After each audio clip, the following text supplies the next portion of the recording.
Hey, what's up you guys? It's Sherry here, and today I'm gonna be telling you guys every single thing that you need to know before joining NUS, or the National University of Singapore. Today I am actually super excited to make this video because I did so much research before filming this.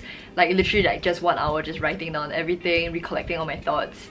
And I'm gonna be sharing with you every single thing that you need to know from before even stepping into NUS till you get into year 3 or year 4 like I am. I'm basically your average year 3 student in university that just wants to enjoy life and have fun and just maximize my time. So I'm in NUS Business School, basically taking kind of like a double specialization, marketing and innovation and entrepreneurship. I am from Sheares Hall, so that's where my accommodation was. So I've basically graduated from that. Right now I'm actually in NOC, which stands for NUS Overseas Colleges, which is basically an internship program, and I just wanted to put it out there so you guys know. And I'm here to just guide you through this beautiful mess called university life. It's basically an oxymoron because I feel like in university everything's just so messy, but at the same time you're gonna be seeing like a lot of people and your friends actually like finding out who they are, their identity, their personality, their career path, and you'll see that happening for yourself as well. And I just want to be kind of like your friend, just guiding you through all of that. You're gonna be having days where you're super stressed out for an exam where you know basically nothing much about, and there's gonna be days where you are like staying up late at night, either like having fun at the clubs or like in your friend's room in hall or something like that. And there's gonna be days where you're just chilling out at the gym and like thinking about life. University, for what's worth, you're only gonna live it once, and like there's so many opportunities that you can actually grab onto to make it like the best 4 to 5 years of your life. So so let's get on with it. You're gonna want to watch the entire video because I'm gonna be dropping a lot of very useful and helpful resources. In the beginning when I joined NUS, I feel like I was spending a lot of energy making friends and everything, which is awesome. So that was year 1. Year 1 I actually had a lot of focus on just having fun, making friends, joining a lot of camps. Then year 2 I started to get more serious academically just because I was like, okay, you know what, I need to start being more serious. And like you'll see like the whole vibe of everyone kind of like becoming having a shift towards focusing on their grades, I would say. And then year 3 you'll see a lot more people actually exploring overseas opportunities, and then year 4, from what I see from my seniors, a lot of them are actually looking out for jobs, actually job hunting and everything like that. So this is kind of like a breakdown of year 1, 2, 3 and 4. So this whole timeline is basically centered around that. Okay, so just sharing with you guys, the first part of the video is going to be about administration stuff. So this part is actually one of the most important things. You just want to make sure that you're enrolled into school. And I'm going to be talking about enrollment, scholarships, and then accommodation. All of the year 1 fun stuff. So it's like orientation camps, hall life, CCAs, and extra facilities that the school has. Getting serious. So this is kind of like me personally in year 2, where I basically bulked up in terms of like my studies and also like professionally and everything. I just knew I had to up my game, unfortunately. So I'm going to be talking about modules, planning ahead with module mapping, and also the last thing is about like resumes. So this one's kind of like for me in year 3 or like late in year 2. So we have student exchange program, we have NUS Overseas Colleges, and cultural exchanges. Feel free to go to the parts that you're more interested in as well. Let's just get on with the video to the part where everyone has been waiting for. So for the very first section is administration, and it's about enrollment. So in terms of paperwork and administration things that you need to do before you join NUS, I believe like the minute you get your A-level results or your polytechnic results, you can actually start applying for, you know, NUS, NTU, SMU, SUTD, SIM, all these different amazing universities. And let's assume that you really want to go NUS, you put them as one of your choices. And after that, you'll be getting like a bunch of emails and also home mails. So you just want to look out for both. One of the most important things that you want to do is that you want to make sure that you're enrolled. This is kind of like the way I'm going to be putting like a screen grab here. This is kind of like the place where you do all your administrative things, like paying your school fees, checking on your bills, on your modules, whether it's correct and everything, and like just making sure you enroll into the correct you know, your correct school, correct major, correct specialization, everything like that. So definitely just keep that in mind. Another big thing on enrollment is that you want to get your student Matric card. So this is actually something that you carry along everywhere you go. I actually have my card. Where's my card? Okay, so you definitely want to get your student Matric card because it's pretty cute. I look terrible, honestly. I literally took this picture just to get my card. I was like super grumpy that day because it's really early. but yeah, you definitely don't want to see everything. But yeah, so you get your student Matric card, that's awesome. Another big thing about administration is that you have to do like your medical health checkup. It's honestly a lot of things to do. And then you have to, what do you need to do? Some of you guys may have to go through interviews to get into the module that you want to get into and everything. And I think like one of the biggest things you just really want to make sure is really like being enrolled into the correct places, because like some of my friends, they are in arts, but then for example like for some schools they have like the art section and the science section. You just want to be careful that you are the one that you want to be inside, because if not it's going to be causing a lot of headaches later on. Okay, so that's the first part that's settled. It's very important because this is actually how the school is going to be assigning you your different classes and modules and everything like that. So there are going to be a lot of scholarships that you can definitely apply for. I'm just going to be reading out to you guys the more popular ones that I feel like people know people know of more. So in terms of in NUS, you can definitely apply for the NUS Merit Scholarship and NUS Global Merit Scholarship. And there is so many different scholarships in NUS. Like you have a lot of awards as well. You definitely want to just take a look at all those, and also bursaries. So all these are actually very, very good opportunities for you to kind of like waive off your tuition fees or have at least a little bit of it sponsored. Another big thing you want to look out for is actually scholarships or like awards from different organizations. So the only difference that I want to tell you guys is that for in general, like the NUS scholarships that I am aware of, some of them are unbonded, which is awesome, which means that you don't have any like obligation to the university to kind of carry on with any kind of company. Whereas if you are joining a scholarship from a company, of course they want you to join them, so you'll be bonded. So bonded just means that after you complete your studies, they want you to go and work with them, and if you don't, there may be a penalty. So you definitely want to check those terms and conditions. Another big thing about scholarships is that every scholarship has a very different minimal requirement and kind of like something that you need to hit. If not you're going to lose your scholarship, and it's pretty serious.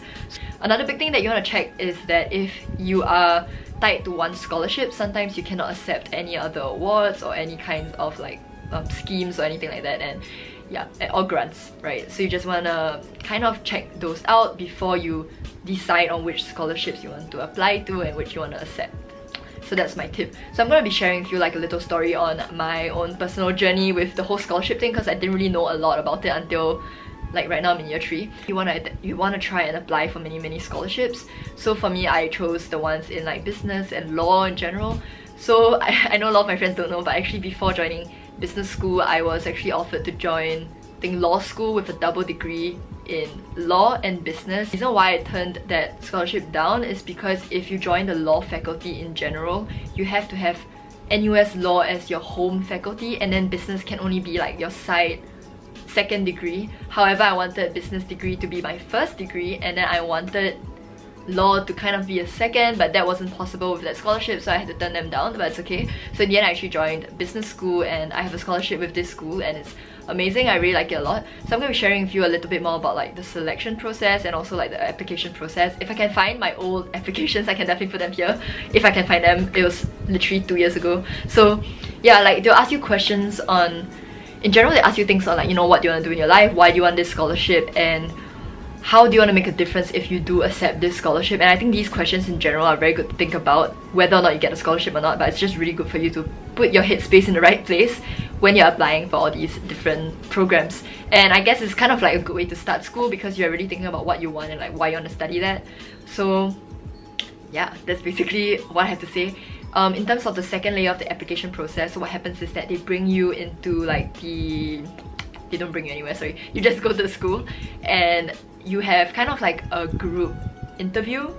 So in the first group interview, it's kind of like super casual. They just want to know who you are and blah blah blah, things like that. So they just, you know, like tell you more about yourself and, you know, like what's your passion. It's like kind of like an icebreaker thing. So you actually don't know that they are assessing you, but to them they actually are assessing you at the first level. So in general, for any application, you want to just be aware of how you dress and how you present yourself from the beginning till the end. And sometimes you don't know that the person you're talking to is actually the person that's deciding whether you're getting a scholarship or not. Sometimes you get to meet the dean, and you get to meet with a lot of different like business professors if they happen to be nearby.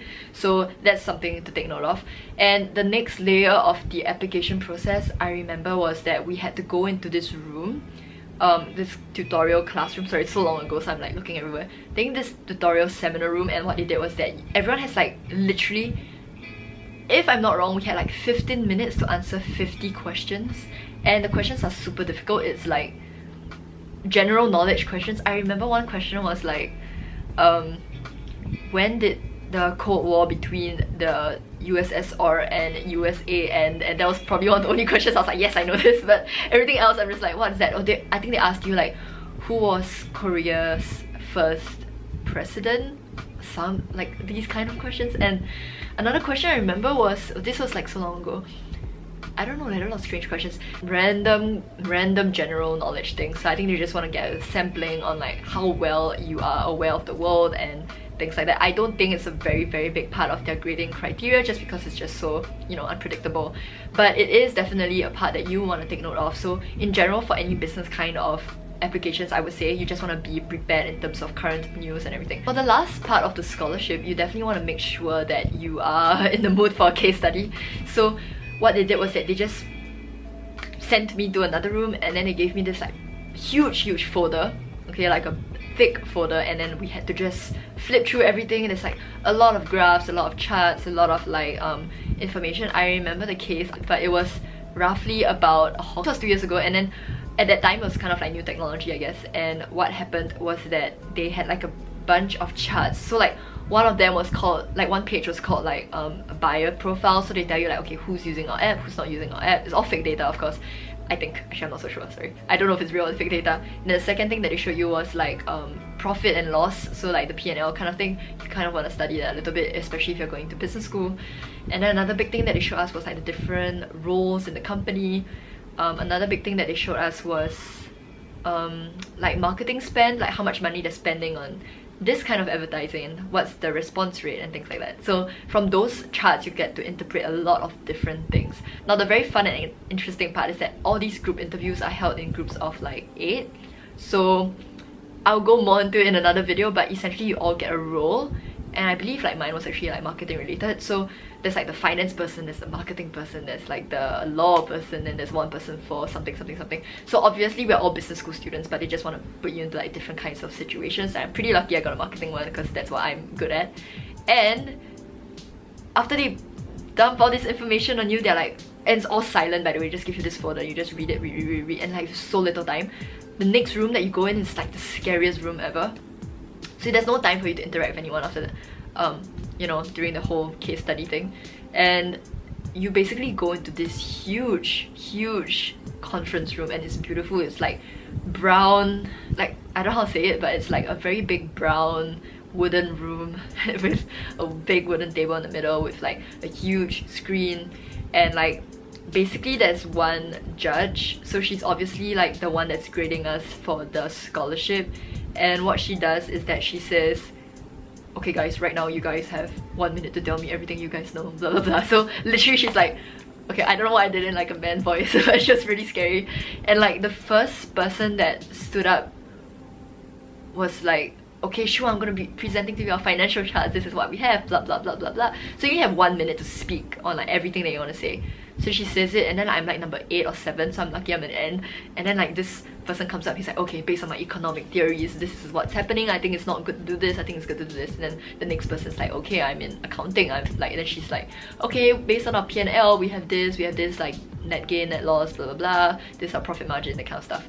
And then the next person comes in and he's like, I don't know, like along the lines of like, okay, product marketing. So he's like, okay, this is the gains loss analysis, people like this part of our product, they don't like this, it's too slow, we need to improve on this and that kind of stuff. And then, okay, basically it's a very long story, I'm not gonna go into it in detail because there's just so many funny things that happened. There were so many things that felt like looking back it was pretty crazy. But yeah, yeah, just for some context, we're actually still friends, so yeah, pretty fun. Anyways, the judge lady is super freaking fierce, and like everything that you say, she's just gonna be like trashing it down. Okay, but that's besides the point. And like after that 1 minute thing, round table, she's like, guys, right now you have 15 minutes or like 10 minutes for you guys to have a group discussion and tell me what's the next steps that you guys want to have for our new like market direction to increase our profit and reduce something in this particular area, like maybe like in Singapore and blah blah blah, that kind of stuff. So we all have to start brainstorming. I'm like, wait, what's going on? So we have a whiteboard given to us, and then we're just drawing things and everything. And then I think at the end, like all of us would just share what we've you know, vaguely come up with and fluff it out. And then she's like asking super difficult questions. Some of them are a little bit mean. It's quite funny. That's why it's like a little bit funny like looking back. But of course at that time it's just super stressful because everyone wants that scholarship and there's just very few of the, you know, scholarships to be given around. So yeah, I believe like you definitely want to have that experience. And I have a whole other story on like scholarships in terms of like the law one. Law scholarship application is completely different. They ask you a huge bunch of different questions. But to just summarize it in like 10 seconds, I think the question I got was like, if you were... Right, okay, so it's quite interesting. He said, if you were walking down the streets and you saw a drowning baby, would you save him? So I obviously say yes. That's kind of like a leading question. And then he says like... And then the second question was like, okay, so if you didn't save the baby, do you think you deserve to go to jail? Things like, okay, so if there's like a bunch of other people, would they also be at fault? Because I think in the beginning I said yes, I would be at fault. And then yeah, it's gonna be a very long story. Yeah, I know it's just a lot of memories coming back. Also, I just want to say that like all my other friends had very different questions. So my assessor was a real criminal lawyer judge, which is why he was asking these kinds of questions. It's pretty interesting. I had like 3 interviewers for that. And for the other friends that had the law interviews, some of them were saying that they were asked things about like ABCDE, then like other people asked about like the whole like case on the test tube babies. Like I think someone put like the wrong sperm into like the wrong egg or something like that. It was a... I am like butchering the case. I actually knew it really clearly like 2 years ago, but like today I just can't really remember it anymore. Other people asked like about the philosophy of law, which is super heavy. Like thank god I didn't get the question. And other people asked like different kinds of dilemmas, like should you jail someone, blah blah blah. They asked about like the death penalty. So I actually did a whole bunch of research just for the interview, and like I'm thankful like the one that came out kind of like played to my strength, because I think they were trying to just assess like decent like moral character, I would say, and like also like in terms of the whole dilemma. It's kind of like the whole like train switching gear kind of dilemma, which I was kind of like familiar with. So yeah, that's my whole story on scholarships. Okay, that when you are applying for scholarships from different schools have a very different timeline. So what happened was that SMU's one was way earlier than NUS, and they wanted an answer like way earlier, you know what I mean? So I was in this huge difficult situation, and I hope it doesn't happen to you guys, but I had to decide whether I would accept or deny the SMU scholarship before knowing whether NUS would accept me or not. And because of that, I had to do like I really had to do a lot of research. I was like really asking. I sent so many emails to SMU asking them if I can like wait for a little bit more time. I also spent a whole bunch of emails to NUS asking them, hey, can you tell me earlier, can you tell me earlier? I was being really annoying, but I had to. And also like one big thing I just want to say is that every scholarship has very different requirements. From what I remember, SMU requires you to have, I mean this is 2 years ago, so maybe the information is outdated, but at that time the cap that you had to maintain, what am I saying? SMU you had to maintain a 4/5 cap, and for NUS you have to maintain a 3.5/5 cap. So just letting you guys know. Oh, that was a whole bunch of information, but I really hope that helps you guys. I feel like this is actually some general knowledge that everyone should know, because scholarships can save you a ton of money, and sometimes they even pay for part of your education, so I think that's super valuable. Okay, next part of the video is actually... Not too long, it's okay, right? It's pretty... The third part I want to talk about is about accommodation. So you just want to make sure that you enroll for your accommodation. I don't know how to say this, but like there's just a lot of different like timings that you have to kind of hit, so you kind of want to spread out your eggs if you can. Maybe you can try applying for some RCs and some halls. Yeah, for me personally, I just applied for halls, but some of my friends, they applied for only like Tembusu, they couldn't get it, so they were like pretty upset because now they need an accommodation, but it's too late. So I just want to let you guys know about that. Also like for halls, it's gonna be pretty competitive, so like sometimes if you don't get a hall you want, you have to go to another hall. So you need to make sure that you put your choices down like clearly in the beginning, because it's very hard to appeal for accommodation because it's just so many year 1 students and so few accommodation slots. Just letting you guys know. Okay, now the next thing that I want to talk about is the fun stuff. So thanks for bearing with me through all that. academic paperwork. Now we're gonna go into orientation camps. So this is actually the best part of the video I'm just gonna be sharing with you guys. So for orientation camps, I'm like one of those crazy extroverted insane girls that like attended like every single orientation camp. And when I say like every single camp, I don't actually mean every camp, but I attended 7, like a record of 7. Most people only attend like 1 or 2, but you know, I'm basically insane. So I'm gonna be telling you guys, the first camp I attended was the BizAd camp. So that was like the very hype one where like there's a bunch of OGLs dressing up to impress you and make sure that you have some team loyalty spirit with their clan. Yeah, it's pretty cute. So you have BizAd. It's very fun and competitive, and like everyone there is just full of energy, very extroverted people like myself, so it was pretty fun. Second camp I joined was probably like the hall camp. So I joined they always have like really cute names. Okay, but I was from like Powerpuff Girls. So like the cute thing about Sheares camps is that everyone there is super passionate, like full of energy. And like even though there's like less people in the camp because it's a hall camp, not like a faculty camp, there was really just an insane amount of energy, preparation, and like a lot of good vibes. It was also very fun, very different kinds of games, I would say, and it was just an amazing experience. And the cutest thing is that their names of their groups all start with like a SH. So you have like One Piece, or you have like Lilo and Stitch. Okay, Lilo and Stitch does not exist, but like you have groups like, I believe, I don't know, One Direction with the SH, I don't know. That if you are actually staying in the accommodation, you're gonna be making friends from different blocks. So usually if you actually join a hall, you make most of your friends from the same block. So actually orientation camp is a great way for you to kind of like meet everyone from a lot of different blocks. Another big thing that you're gonna be knowing about is I joined sports camp. So sports camp was amazing, and like besides my awesome teammates, I would say like the highlight of the camp was honestly the banana boat. I don't know, I just really remember the banana boat, and like everything else has kind of just faded away into the distance. It's been 2 years. I really love like all the Sentosa elements of all 3 camps, and after a while you understand why people only join one camp. Is because we all end up in Sentosa somehow. So that was great. Is at O-Week camp. I believe right now they actually have EO week, which is so cute, like EO week.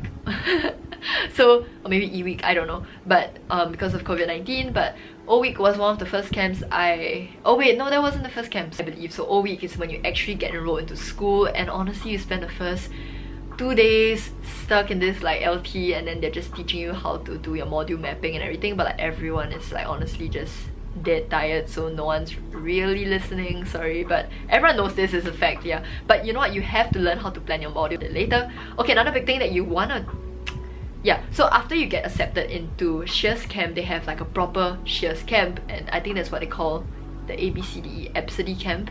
So I don't know if I'm butchering the name, but basically after you get into the hall, you get into your own specific block. So I'm from block B, and then every block has their own camp, and the best thing is that every block has a very different kind of camp. So I can't really say much, but I'm sure if you join like different halls, different colleges, they have their own style, their own culture, and you basically soak up all of their goodness, like all like their camp cheers and like all the people there. It's gonna be super fun. And I think in general, like whether you're joining RC or whether you're joining like any kind of accommodation in hall, most of the time they'll kind of like put you in a block where they think that you'll fit best. Like they do have your interests at heart, so just don't worry about it. You're definitely gonna make a lot of people that are meet a lot of people that are like-minded, and you're gonna love the vibes. Okay, so that was so many camps. I don't know what number I'm at. Another big camp that you probably can join is RAG. I spend hours working on making props, which is some people's thing and it's some people's tea. Some people like it, some people don't. I have no comments, but I would say that at one point I was super stressed out. I was just very done with sticking things with glue to solid surfaces. But now that I look back, it was actually a freaking amazing experience. It's always like that. I did feel like I was in an army camp, just, you know, sometimes. But I would say I did really like the camp because of the dance element and the cheerleading element. So I was in those 2 groups. So there's 3 groups. You have float, which pretty tiring, I would say. So, and then if you are in dance, you have to half dance, half float. Dance is definitely fun, but it's just almost like competitive level dancing. Usually I dance for fun. I do pole dancing, I do like street jazz dancing, I do like tap dancing. When I was young, I did Chinese dance when I was young, so I could do, but I must say that I freaking loved it in the end. Okay, but anyways, cheerleading was also super fun. So basically cheerleading was a very good introductory kind of thing for me to learn how to do some basic movements and stunts. So basically like you get to kind of learn how to balance on guys' hands so you can like stand up on them, and then like sometimes you can do little flips. You can learn how to do like some of my friends did like the airplane, and for the finale, because rag you have like a very big like end move, like yeah, so you can, you know, like I remember I had to like the guy will hold me from my hips. I'm sorry I keep saying guy, but he's actually like a friend. He's called Sam, so thank you. So he like held me on my hips, and then like I don't know how he does it, but then I'm basically like, you know, like on top, and I'm like, yeah, I'm like waving some prop. It sounds so stupid right now, but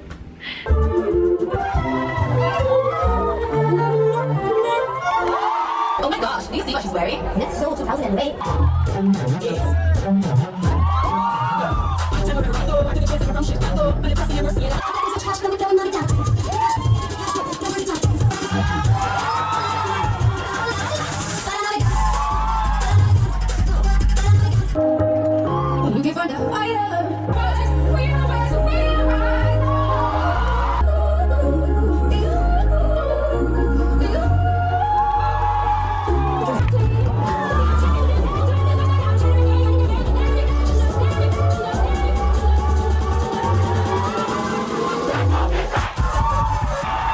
rag was amazing. Okay, looking back, it's freaking amazing. I just want to say that if you are joining rag, you have to be prepared for the mental exhaustion, because you're gonna have very little hours of sleep from Monday to Friday. Okay, like that time I had an internship, like I actually had a job, so I had to wake up every day at like 6 AM, and I always slept at 10 or 11 PM because I was just so tired from work.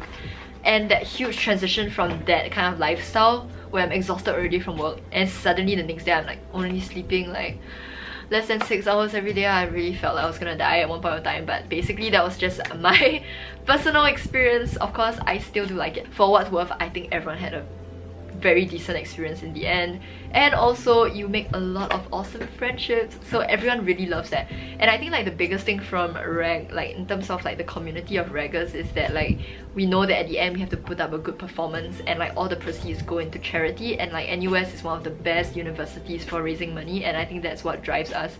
Another big component which people don't really talk about is the flag part, so it's rag and flag. So after that, you most likely, like most of us will join flag as well. So like we have like tin cans, like of course it's definitely like recognized by the school. It's a proper program, and you can go into different parts of Singapore, and basically you just hold like the can and get money. I don't know how to explain it, but it's just that, yeah. And you'll be amazed, like a lot of people donated a lot of money, and collectively like we did raise a lot of money, and like every group has like a different kind of organization they're raising money for. For mine, I think I was raising it for individuals with like mental illnesses, and also like helping animals to get, you know, better care and everything. So that was great. I just want to put it out there. Essentially, I actually loved every single camp a lot. I have no regrets for every single camp. In fact, I would go back anytime and join all those. Yeah, so yeah, so let me tell you now, as a senior, one of the biggest regrets that a lot of my friends have is that they did not know that orientation was coming up, and because of that, they either did not apply in time, they did not apply at all, or they applied way too late. So don't be in that situation. In fact, I was really lucky, okay? So let me just tell you how I even found out that orientation was a thing. Because after JC, like, you don't know anything about university, right? Firstly, there's no email gonna tell you that you can join any orientation, just saying. You have to find out everything by yourself. Either that or a friend that's really nice, or a senior who's really nice that will actually tell you. But no, you get zero information. So like the school doesn't have any official email to tell you, hey, check this out, we actually have orientation camps. No, none of that. So how I actually found out about the first BizAd camp was super random. Like I believe I was just probably chilling at home, and I was just browsing online, like whatever, and then I just saw like NUS Facebook groups. So I just joined like random NUS Facebook groups, and like somehow, thank you, but like I just found some random Facebook post like, hey guys, join our business camp, and it was like super random. Like I didn't know it was a thing, so I was just like, what is that? So I just signed up like for fun. And who knew that it was such a popular camp that a lot of people were enrolled for. And like, if I did not know of this Facebook group, or if I did not even like accidentally click on it, or if I wasn't scrolling through Facebook that day, I would have probably missed it. And you need to know like the cohort is super big, so the competitiveness is very high, which means that if you don't apply, there's a very high chance you're not getting it unless you kind of can make your way in. But other than that, you probably it's really hard. So I just want to say like, be careful. Another big thing is that for Sheares camps, the same thing. Like, obviously they all have their own social medias, like their own Instagram, Facebook groups and everything. You want to look for them, they will not look for you. So you have to go out of your way to type, like literally go on Google, go on Facebook and type like Sheares Hall Camp 2020, something like that. Because if you don't apply, no one's gonna know that you exist, and obviously you're not gonna get it.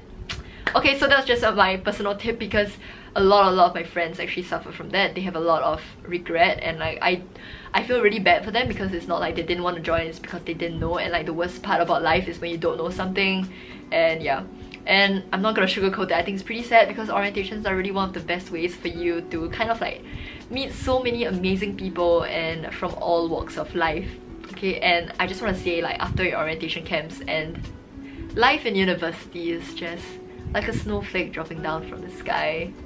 Now, a very big thing that you want to talk about is hall. Okay, hall life. So hall life for me was pretty incredible. So I was from Sheares Hall, and like, from what I remember in year 1, oh my god, it was so fun. I had so little sleep, because like every night we'll go to eat food, we'll go to eat, okay, I already said supper, so food and then drinks, you know, and then you have like a lot of friends, a lot of hyper people, a lot of crazy activities, and like CCAs within hall is a huge thing. I know later I'm going to talk about CCAs on its own, because it deserves a category on its own. Another big thing that was part of my hall life was actually like the whole culture of like just being in hall. So people can actually go into your room anytime, you can go to your friend's room anytime, everyone's up late 24/7. I'm not even lying, like 24/7. So we literally leave for supper to like Mugata at 3 AM, which is insane. Like, when my friend was asking me to go, I was like, what, it's 3 AM and you're leaving now to go supper? He's like, yeah, just join along. I'm like, okay, sure. And like, everyone is super embracing and like open, and like in general, like I felt very welcomed in Sheares, and I loved it a lot. A lot of your friends that you meet in hall, they are very capable, and they're very fun, and like they are very adventurous. And I think that a bunch of, I would say like the most, like they literally have 5 CCAs as well, and they're like well known for like something, or like their studies, or like they're very talented in so many areas of life, and they're also very kind and extroverted people, which is awesome. Like, just having that bunch of energetic people in one space. And also like they have a lot of really great facilities, like you can cook, you can have your own like washing machine, your own dryer. They also have like a lot of games. So every Tuesday we actually have like block night for like block B, and like we do it every week. And then like it's just a culture thing, so you go up and it's like crazy games. The setup is always very fun. They actually have people in the block committee that will actually prepare like the posters, the props, the games itself, like who are they gonna assign for different roles. So it's like literally that whole life is a world on its own. And also it's also accommodation, so you don't really need to travel to work and school and everything. I'm being super in depth because I know like as a year 1 it can be very intimidating to just think about all these things. And okay, so for CCAs, for me in hall, a big part of my hall life was actually CCAs. So I had like 5 CCAs at one point of time. So I had Shakapella, which is like a singing group, which is called Acapella, or you know. Second thing, that was dances, so it's basically dance with a SH in the middle. And these 2 CCAs are kind of like really like incredible, because Sheares is known for their cultural performing activities. The best thing about Sheares is that like they really value you having a lot of experiences. So like for example in dance, like they actually put me in like a lot of different kinds of like items. I am not a contempt-ish dancer, like I'm really like not the best, but like they did want me to try those kinds of dances. And then they also know what your strengths are, so I personally like street jazz, that kind of stuff, so they put me in those kinds of like positions as well. And then they have all kinds of super cool dances like urban and hip-hop. My first time trying. I'm also not that great at those, but I love them. Like, I think I improved a lot, like honestly, like a lot on like all those 3 categories that I wasn't familiar with in the beginning, and I really want to thank them for that. For acapella, I've never done any singing before, but like from that I knew that I was an alto apparently. So I'm an alto, and like I love it. Like the songs that they chose were pretty amazing as well. So that's actually CCAs within Hall, NUS CCAs. NUS has a lot of CCAs. The only thing that I just want to highlight is that a lot of them are actually pretty competitive. Basically, like, they compete against other universities, so super hard to get in. And like other CCAs that you can join would be like, there's a lot of like eco-friendly CCA clubs in NUS. There's a lot of like animal rescue clubs. There's also like Mint, I've heard of them recently, so it's like a marketing club in NUS. You can also join, oh, there's like a NUS Invest Club. I believe that's like super like sought after and like competitive for people in like the finance space that want to get into investing. In general, there's always a space for you to be anywhere, so definitely check out NUS CCAs.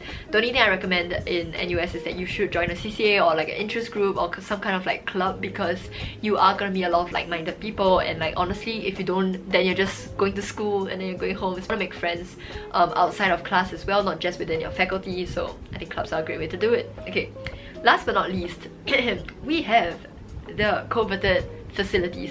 So I mean, there's like, okay, basically if you're not the CCA kind of guy and you have your own bunch of friends and you're not that antisocial and you just want to chill out and do some things, facilities are an amazing way to just chill out. So the gyms are super popular, so within your hall you'll definitely have gyms. You can always go to U-Town, and then they have a bunch of amazing facilities. Honestly, if you have not been to NUS before, I think U-Town is one of the most beautiful places. I would totally live there just for the location because it's just so pretty. They have rock climbing walls in U-Town. They have like huge dance studios, right? Like massive dance studios, big mirror, nice floor. You also have different kinds of like CrossFit bars, I believe that's what it's called. You also have a lot of research facilities if you're looking for that. Of course, that's not really like the CCA kind of facilities. Those facilities are very niche into research. You also have facilities in terms of like building things. So like if you're in engineering and like you are very passionate about building something, they do have 3D printer labs. Like, just saying, super cool. So that's the best part of being in a very well-funded and like well-known like institution. You literally have everything at your fingertips. So do make the best out of the facilities that you have in NUS. Also, like NUS has like the most beautiful study rooms in U-Town and like all over the campus. Honestly, like I love to study at like the NUS rooms in U-Town they're called SRC rooms and ERC rooms. So definitely check them out. If you are studying anywhere else, definitely do check out like iCube. That's actually one of my favorite places to study. iCube is basically the place for incubation of like a lot of NUS startups that are founded there. So iCube just has a lot of like kind of like innovative, techy kind of items and like rooms that you can definitely visit, and sometimes you may need to book a room for like a meeting or anything. But the best thing about iCube is that it's literally just opposite Sheares and it's really near business school, so you want to check those out. And last but not least, I'm talking about canteens. So like food facilities, you have a lot of canteens. Honestly, right now I think they are either currently constructing or just reconstructed like business canteen, which is called the Terrace. So it's pretty sad because we didn't have food for like a long time. We had to walk to Arts Canteen. So Arts Canteen, they actually have a lot of amazing food. If you want to check out my favorite place, is definitely the Yong Fu at the deck and Mala at the deck. They also have really great fruit juices and smoothies, and the auntie's very nice, so you can definitely check those out. Between business school to there, you have, you know, things like Reed's super popular cafe, very good prices for students. If you go further down into like the huge stadiums that NUS has, running tracks and like football fields and like basketball courts, tennis courts and everything, a lot of food throughout NUS. If you go to Science Canteen, they're really known for their pasta. Okay, now I'm gonna be getting serious. Okay guys, and now we're gonna get really serious and we're gonna be talking about things that parents want us to talk about. Is our module mapping and planning our academic life in general. Now, I have a lot to say about that because I am honestly a mess when it comes to acad sometimes in the beginning in year 1, but because of that, I did a lot of research onto how to plan my modules and everything. Huge shout out to my friend because she literally put me through this whole module mapping activity, right? Okay, let's get onto it. So basically every module has 4 MCs. Some modules will be worth more, so there will be like 6 MCs, and some modules will be worth less, like 2 MCs. Basically, for every kind of course that you join, you will have a number of MCs that you need to hit. And there are 3 kinds of modules. three-ish kinds of modules. The first thing is your core modules. Core modules means that like if you are in business school, there are these set of modules that you have to join and you have to be graded for. I mean, I don't know graded, but you have to take them if you want to graduate. There are things that are gonna be in line with your specialization, like marketing core modules, but then there's also things like accounting, finance, econs, coding, I don't know, like all sorts of things that you wouldn't even imagine as your core modules, and you have to take them, if not you cannot graduate. There's also like the third kind of module, which is GEMs. So GEMs are like general elective modules, and you have 5 pillars of GEMs that you want to take, right? So you have GEH, GER, GES, GET, and GE. So I'm going to be attaching my academic module mapping plan somewhere here-ish, here, this entire screen. So basically what you want to do is that you want to map out your modules from Sem 1, Sem 2, Sem 3, Sem 4, Sem 5, Sem 6, blah blah blah, all the way from year 1 to year 4. Every semester you only want to take like around like 5 modules. But you can underload. So underloading means that you only take 4 modules, and then overloading means you probably take 6 modules. So what this generally means is that every semester you should be completing 20 MCs, but sometimes you're going to be completing 24 MCs and sometimes you're going to be taking 16 MCs. What you want to know is that different opportunities will have different kinds of like requirements in general, and there's always like a pros and cons. So I know like you don't really understand what I'm saying, but what I'm saying is that yeah, I'm just saying that you want to map it out because you want to kind of like expect when you're going for a certain program. And in general, the reason why people like to go for exchange in year 3 Sem 1 instead of year 2 Sem 2 is because you can generally map harder modules in year 3 compared to the slightly easier modules in year 2. For me, I personally don't really care about grades that much, so to me it just doesn't really matter, and like, I prioritize having NOC. But I'll talk about those 2 programs later on. In terms of like module mapping, you also want to know that like year 1 generally has like easier modules compared to year 4, which is harder modules, and 1K modules, 2K modules, 3K modules, 4K modules. So in general, like year 1s you have more 1K modules, and year 4 you have more 4K modules. So just wanted to lay it out there. Another thing that you want to know is that some of the modules are graded and some are not. You can go to NUS mods to check. So this is actually a website where you can actually kind of like use this to read on each and every single module, and then you can also use the timetable function to schedule all your modules in advance to have a good timetable. In general, like business school students, we have around 3 working/studying days. Some of you guys may prefer that and then having 2 days free, but some may also prefer having a 4-day work week with a chiller out session, or some may even prefer like every day going to school and just doing very little bit every day. Personally, for me, I like to keep everything within 3 days because I have a longer weekend and it's just awesome. I also like having like my classes from like 8 to 6, like just packing them in the first 3 days because it really gives me time to do whatever I want on the outside because I have a lot of hobbies and CCAs, as you guys know. Play to your strengths and make sure you map your modules out correctly. One of the biggest things that I want to say is that you definitely want to make sure that you go for like your STR modules. Those modules are like interview modules, resume building modules, because like those are compulsory and plus they are really important for your future.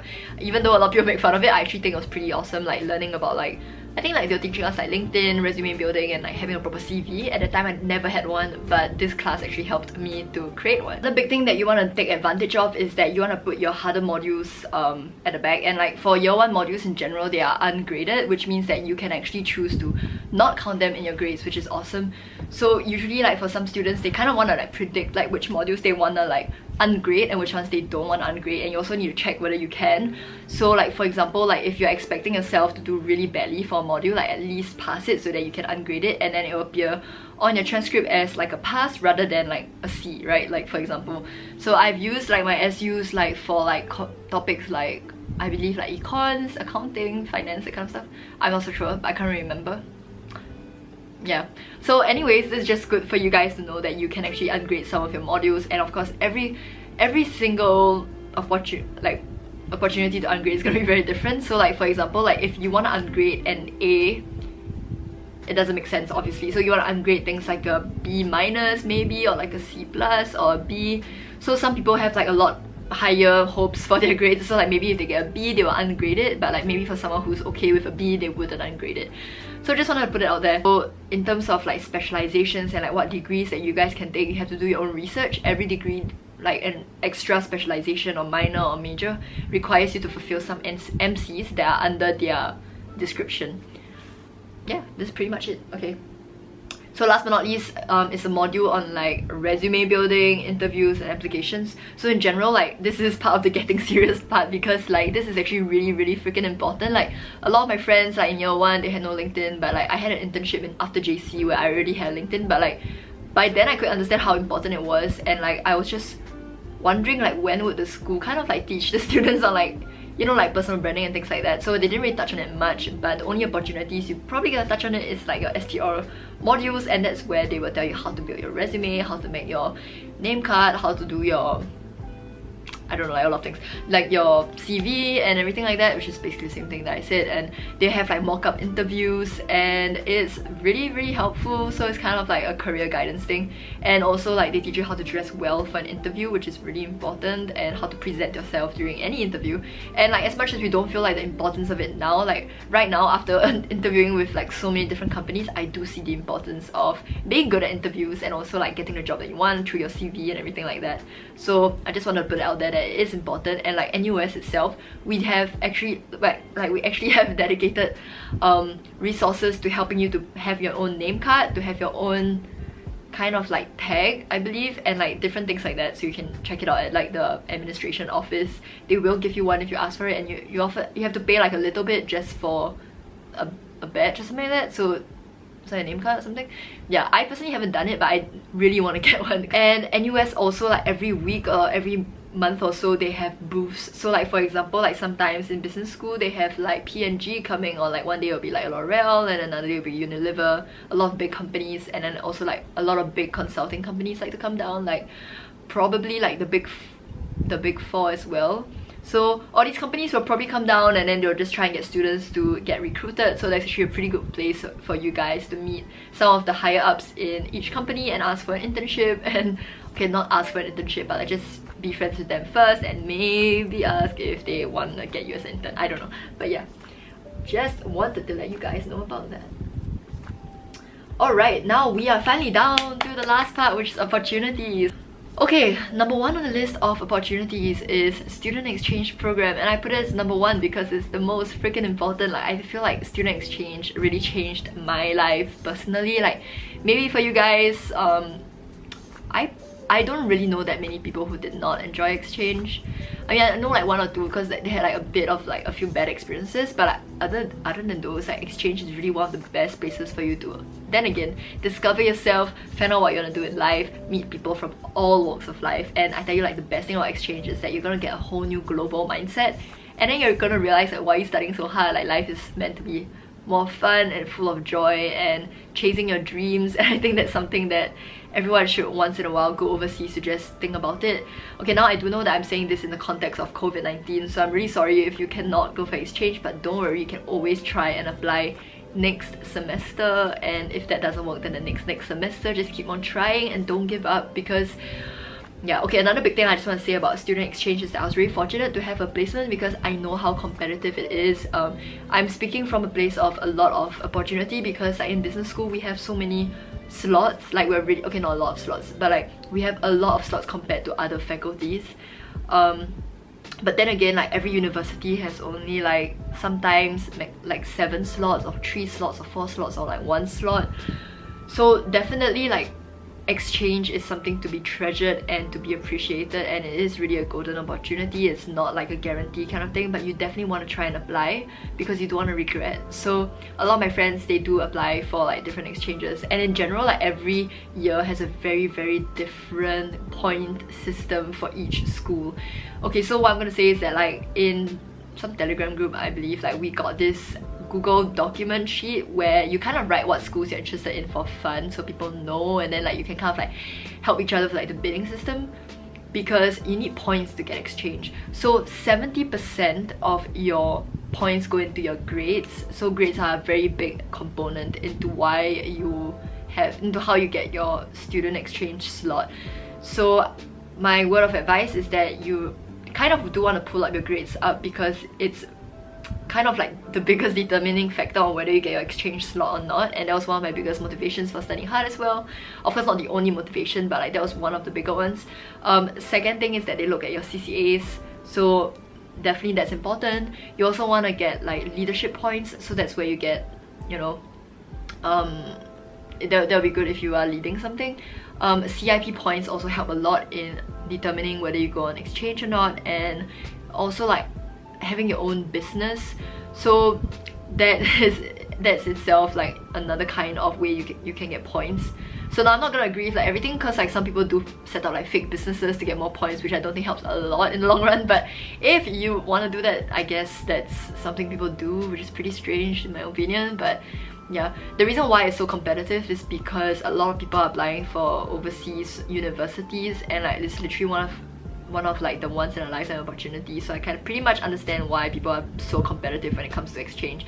Anyways, like areas to look out for that are more competitive is like America and Europe. Honestly, these two places are like the most highly sought after, which is why you kind of need like at least 70 to 90 points, I believe, like if you want to try and apply for these locations, just because the bell curve is a lot higher to these areas. And like I don't really want to say too much because I know it's a bit like sensitive, but like in general, like if you want to get higher points, you want to have better grades and you want to have more contribution in terms of CCAs and leadership positions. So yeah, I don't really have much to say. For me personally, like I tried my best to have my grades really high, and I also tried my best to like have to max out like a lot of the other sections of everything. Yeah, okay. So anyways, let me just talk a little bit more about exchange. So exchange, I'll probably be making like another long ass video about it because I just have so many stories to tell from exchange. I personally went to University of Wisconsin, Madison, and now a lot of people know about that. It's basically one of those amazing business schools, very famous in terms of like their business academia, and also their chemical engineering school is really good. I mean, like it's pretty famous. So and culture is amazing. Like if you guys have not heard, Madison is literally one of the best places to live. Like literally, like a lot of magazines are writing about it, and like, I can see why. Everyone there is so happy, so full of energy, so full of life, a lot of youth, a lot of parties, a lot of very fun people. And I love all the people I met in exchange. Both like the locals there were pretty incredible, like they're freaking amazing. I love them so much. I made a lot of American friends and also like international friends. I went overseas with them a lot. So basically like traveling the whole of America's East Coast together with like a bunch of like 9 students from 9 different countries. It's just so fun. It was so messy because like, you know, like we all have like different food preferences, different like kinds, so many funny things happening, like different lifestyles and everything, but so many stories like exchanged. Yeah, I made friends with people from like Yemen, Germany, America, even like India, even I already said Germany, sorry about that, Prague and Czech Republic is the same place, Peru, even like Vietnam, even like I don't know, like Spain, like so many cool places, like Norway, Netherlands. Like I met a lot of people during exchange from all over the world, and they're all so talented, and it's just so fun talking to them. But anyways, I'm going besides the point. Essentially, you just really want to try to go for exchange, because you get a very good global perspective after that. Also, one of the biggest reasons why I bring that up is because when I was on exchange, this was where I started my YouTube channel, and it kind of pretty much made me a lot more confident in what I want to do and told me how I want to be in life. Like I want to be happy, I want to like do things that I dream of. I would say, I don't know how to say it, but a lot of my friends during exchange actually encouraged me to start my YouTube channel because I was telling them that I really wanted to. I was just too scared, and that was when I actually bought my camera over Amazon. I bought like a okay, it came with like a free tripod. It was pretty shitty, but like I just used it first, and then my tripods broke, so I got new ones, and then I just got, I don't know. Anyways, my whole journey with YouTube started in America, and I think it's very significant for me because it really started that whole kind of spiral down my mode into like being my best self, which is awesome. So exchange just taught me about life, and I feel like if anything teaches you about life, you definitely want to grab it and go. Second part that we're going to talk about is NOC. So NOC is a program that I'm in right now. I'm so thankful for it. One of the biggest reasons why I chose NUS over the other schools is because NUS has an amazing program called NOC.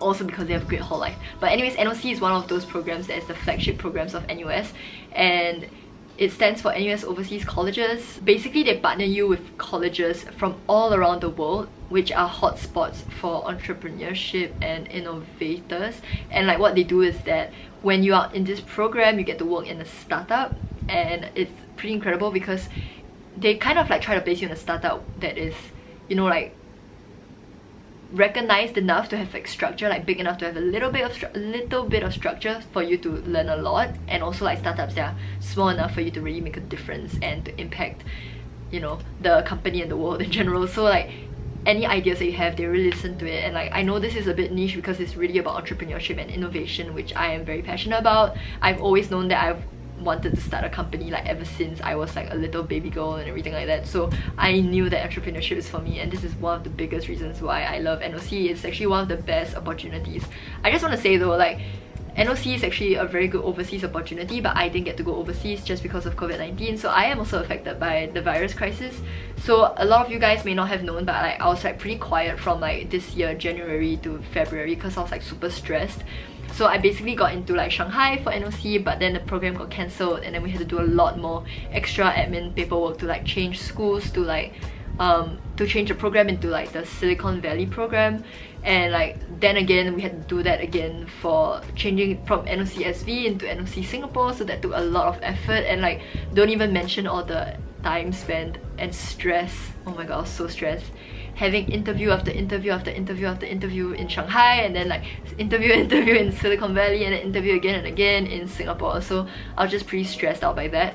But you know what, this actually taught me the importance of having good like interview skills and like life skills in general. And like the whole situation of COVID and like NOC, even though it can be difficult, very big opportunity for me to like, you know, like just live overseas for a year and work at the same time.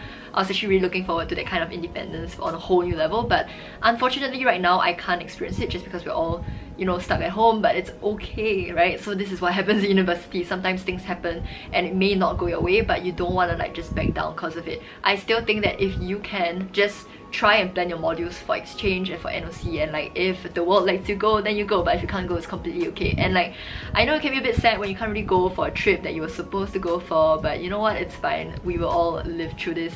Also, always think about it in like a more optimistic mindset, which is that even if you can't go now, you can always have opportunities next time. Like I definitely wouldn't mind working overseas on my own accord. Like I don't actually have to depend on things like school if I really want to work overseas. Yeah, it's kind of like exchange. Even if you can't go exchange right now, you can definitely apply for like one semester.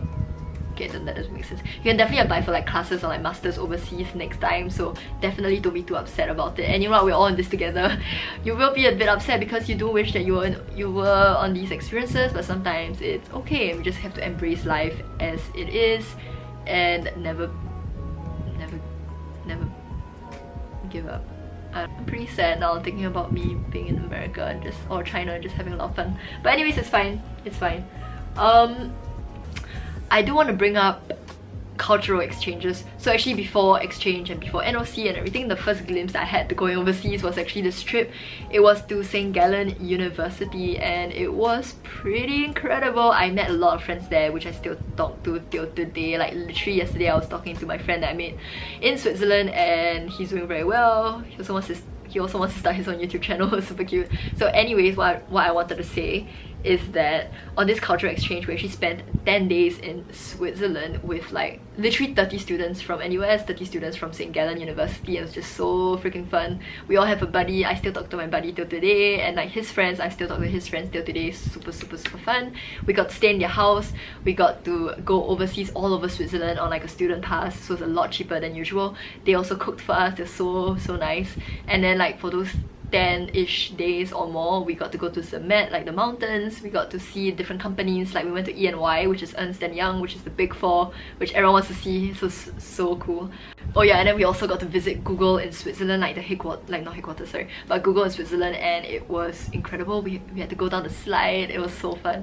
So many incredible memories there. Like oh my gosh, that trip was insane. We have so many things that happened that we can't really say as well, but it was a bomb. So I would say like definitely check out all these different kinds of trips that you can go overseas. Yeah, and when they came back to Singapore, our Swiss friends actually came to Singapore. They got to stay in NUS under like the hostels, I believe, and then they had like we brought them to like Supper Stretch, we brought them to different parts of NUS, we brought them to Chinatown, Little India, we brought them to Gardens by the Bay, and like everywhere basically touristy in Singapore we brought them. It was so fun. So yeah, definitely now because of COVID, maybe you can't join, but you know what, just try and get one of those opportunities when the world does open up. But you also want to be safe, because I do understand the virus is a very serious thing, so just be really careful. Anyways, there are also like summer and winter kind of like opportunities that you can definitely join. So if you're looking for like exchange but not so long and not so expensive and not so like time consuming because it's a lot shorter, you can definitely apply for summer school or winter school. So this is super popular amongst my friends, and one of the hottest destinations that I just want to bring up is Korea. So a lot of my friends went to Korea for their winter school and summer school, and I can see why it's just such a popular destination, because I have never been to Korea, but like from what I've heard, it's just super fun. You get to learn a lot of things, and like honestly, like Korea just sounds incredible. I really want to go there one day, especially if you're a lady. I feel like you can buy a lot of like awesome makeup and skincare items, and Korea's like mountains and like sceneries are so pretty, and the food is so good. I love eating Korean food. Okay, that was totally besides the point, but I also know that the students are very fun and very nice to hang out with. I also met a lot of Koreans during my student exchange, so I can totally relate. But anyways, yes, these are all the opportunities that are laid out right in front of you for NUS. If you have any kinds of questions that you want to clarify, you can definitely just email me at cherie.paw@gmail.com, or you can just DM me on like Instagram at cherie.paw. I'm like super chill, so definitely just ask me anything, and I would love to help you guys out. I know I spent such a long time making this video. I really hope that you enjoyed this video like from the bottom of my heart. I wanted this guide to be like one of the most comprehensive things that you can find online about NUS, because I just know the stress that comes behind any university student. Honestly, I feel like these tips are kind of like generic as well. Like many universities could also use some of these tips that I just shared. Some of the questions that I got that were one of the more popular ones was like, why did I choose NUS Business School? Or like, what is NUS Business School really like? You know, like things that I like or did not like about NUS Business School. Also like different things about like my decisions in joining like marketing courses, like why did I choose to specialize in marketing.